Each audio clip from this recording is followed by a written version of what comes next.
Hi, this is Anulasya coming from Bengaluru.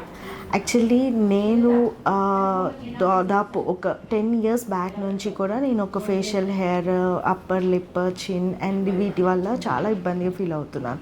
So నేనేమనుకున్నాను, చాలా research చేసినప్పుడు నాకు రాహా డర్మా అనేది చాలా పాజిటివ్గా అనిపించింది.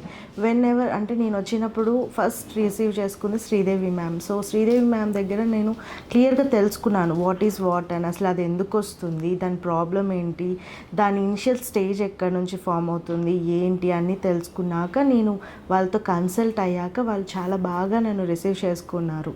సో 2 years నుంచి నేను ఈ ట్రీట్మెంట్ చేయించుకుంటున్నాను. అది ఎంత బాగా అంటే మనకి క్లియర్గా ఫాలికల్ పైకి క్లియర్గా కనిపించేది. సో దాన్ని వాళ్ళు దీన్ని ఐబీ ప్రోబ్ అంటారు. నేను చేయించుకున్న ట్రీట్మెంట్ వచ్చేసి ఐబీ ప్రోబ్. సో వాళ్ళు ఏంటంటే ఎలక్ట్రాలిసిస్ ప్రొసీజర్స్లో వెళ్తారు. సో ఈ ఎలక్ట్రాలిసిస్ ఏమవుతుందంటే వాళ్ళు ఈచ్ అండ్ ఎవ్రీ అంటే పిన్ ఎవ్రీ హెయిర్కి ఎలక్ట్రాలిసిస్ చేసి దాన్ని పిక్ చేస్తారు. సో దాని ఉన్న రూట్ ఏమవుతుంది, డ్యామేజ్ అయిపోతుంది. అది మొత్తానికి మనకి ఆ ఫాలికల్ అనేది క్లోజ్ అయిపోతుంది. సో దానివల్ల మనకి హెయిర్ అనేది మళ్ళీ ఎక్స్టెన్షన్గా రాకుండా ఉంటుంది.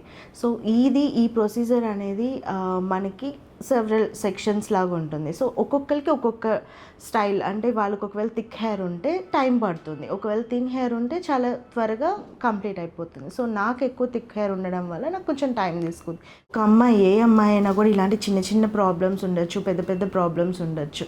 కొంతమంది దాన్ని చాలా పెద్దగా తీసుకుంటారు. సో నేనేమంటానంటే మనకి ప్రతిదానికి ఒక సొల్యూషన్ ఉంటుంది. ఆ సొల్యూషన్ వెతుక్కునే స్టేజ్కి వచ్చినప్పుడు రాహా ఇస్ ద బెస్ట్ అని చెప్తాను.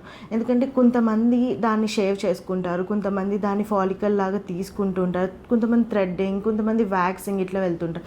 దానికన్నా the best procedure is going with electrolysis. Because అది ఏంటంటే రూట్ని వాళ్ళు క్లోజ్ చేసేస్తారు కాబట్టి మనకి నెక్స్ట్ వచ్చే ఛాన్సెస్ చాలా తక్కువ. So go with Raha and I'm so happy with Raha.